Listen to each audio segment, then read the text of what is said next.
Falling for my best friend.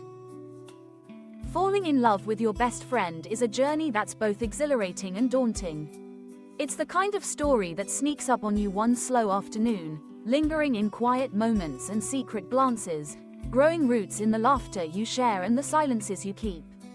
For many, it's a love that feels inevitable, like the universe gently nudging you towards something that's always been meant to be. This is the story of Emma and Noah, two souls whose friendship was the foundation for something even more beautiful. Emma and Noah met in the most ordinary way, freshman orientation at a bustling college in Boston, both lost in a sea of unfamiliar faces. Emma, with her easy smile and an infectious laugh, was the type who drew people in, making every room feel warmer just by being in it. Noah was quieter, thoughtful, with a knack for noticing the small things that others missed. He remembered birthdays without checking Facebook, brought coffee just the way you liked it, and always seemed to know when someone needed cheering up. Their friendship began over a spilled coffee and an awkward apology. Emma, running late to her first class, collided with Noah outside the campus cafe, sending his carefully balanced latte tumbling to the sidewalk. Mortified, she insisted on buying him a new one.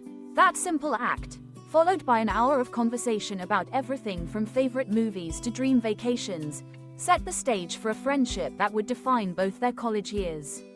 They became inseparable. From late-night study sessions to lazy Sunday mornings at the farmer's market, Emma and Noah were each other's constants.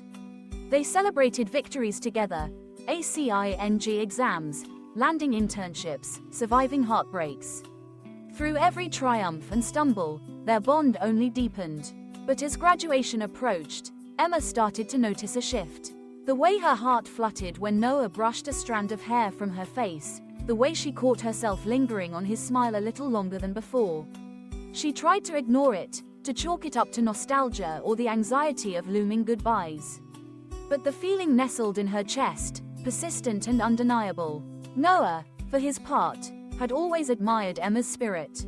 He loved her honesty, her warmth, the way she lit up when talking about her passions. He found himself thinking about her at odd moments, wondering what she was doing, wishing she were there during quiet evenings at home. The realization crept in slowly: he was falling for his best friend. Neither wanted to risk the friendship that had become their anchor, so they tiptoed around the truth, burying feelings beneath playful banter and inside jokes. They told themselves it was enough to be close, to have each other, even if it meant hiding what was in their hearts. Then came the night of the graduation party, a bittersweet celebration filled with laughter, nostalgia, and the sense that everything was about to change. The campus was bathed in the golden glow of string lights, friends danced on the lawn, and music drifted through the warm summer air. Emma found herself standing with Noah on the edge of the festivities, watching as their friends celebrated. There was a comfort in the quiet space between them, a familiarity that felt like home. She turned to him, searching his face for some sign that he felt it too. Noah met her gaze, his eyes reflecting the uncertainty and hope she felt in her own chest. For a moment, the world fell away, the noise, the lights, the future that waited just beyond the campus gates. It was just the two of them, caught in a moment that felt suspended in time. So, what happens now? Emma's voice was soft, barely more than a whisper. Noah hesitated, then reached for her hand.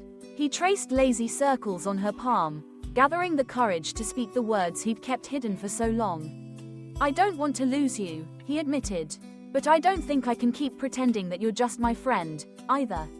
Emma's heart pounded in her chest. The fear of losing what they had warred with the hope that maybe, just maybe, they could have something more. She squeezed his hand, her voice trembling with emotion. "I feel the same way," she confessed. "I think I've been trying to ignore it because I didn't want to ruin this. But it's getting harder to pretend." Noah smiled, relief and joy washing over his face. He pulled her into a gentle embrace, holding her close as if anchoring himself to this new reality. "It doesn't have to ruin anything," he whispered. "Maybe it's just the next part of our story." Their first kiss was tentative, a question asked and answered in the same breath. It was gentle, sweet, carrying the weight of years of friendship and the promise of something new. The world didn't explode, but it shifted, subtle, profound, like the first rays of dawn slipping over the horizon. In the weeks that followed, Emma and Noah navigated the transition from friends to something more. There were awkward moments and nervous laughter, but also a deep sense of rightness. Their relationship was built on a foundation of trust and understanding, a shared history that made the leap into love all the more meaningful. They discovered new rhythms, date nights at their favorite pizza place, sunrise walks along the river, quiet evenings spent reading side by side.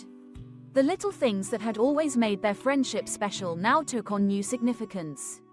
A brush of the hand, a lingering glance, a whispered, "I love you," before falling asleep. Of course, it wasn't always easy. There were moments of doubt, of wondering if they were risking too much. But each challenge only brought them closer, reminding them of the strength of their bond.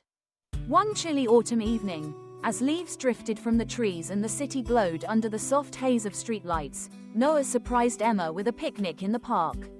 They sat wrapped in a blanket, sipping hot cider, surrounded by the quiet beauty of the season. Noah reached into his pocket and pulled out a small, worn notebook, the one they'd used to jot down bucket list ideas during their college years.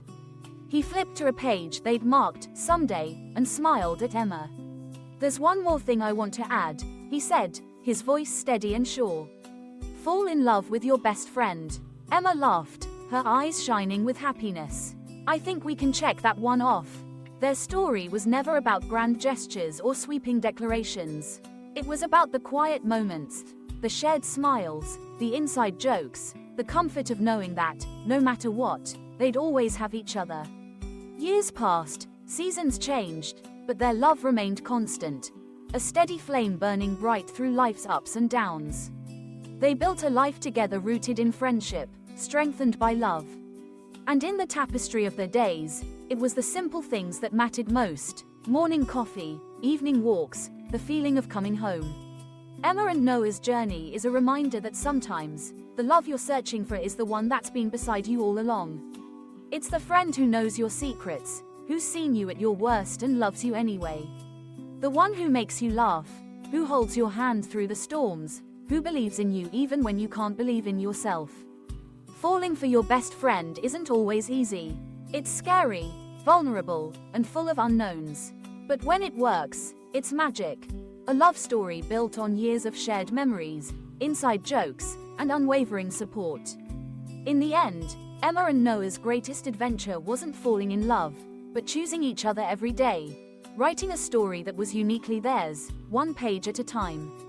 Their love was a quiet revolution, a gentle unfolding, the kind of romance that doesn't shout from the rooftops but whispers in the spaces between words. It was laughter shared on rainy afternoons, comfort found in the darkest nights, hope kindled in the promise of tomorrow.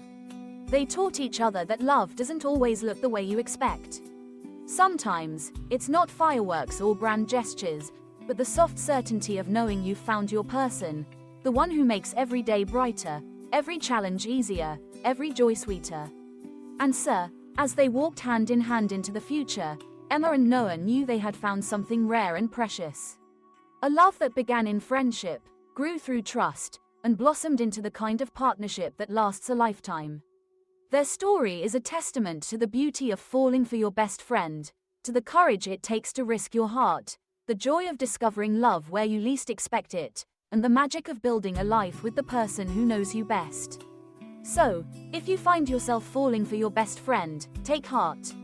It's a journey filled with uncertainty and hope, fear and excitement. But sometimes, the greatest love stories begin with a simple truth. The person you've been searching for has been by your side all along. Let Emma and Noah's story be a gentle reminder that love is often found in the most familiar places, in the laughter you share and the memories you make. It's in the moments of vulnerability, the shared dreams, the promise to stand by each other through it all. Because in the end, the greatest love stories aren't just about falling in love, they're about choosing to love, every single day. And there's no better person to choose than your best friend.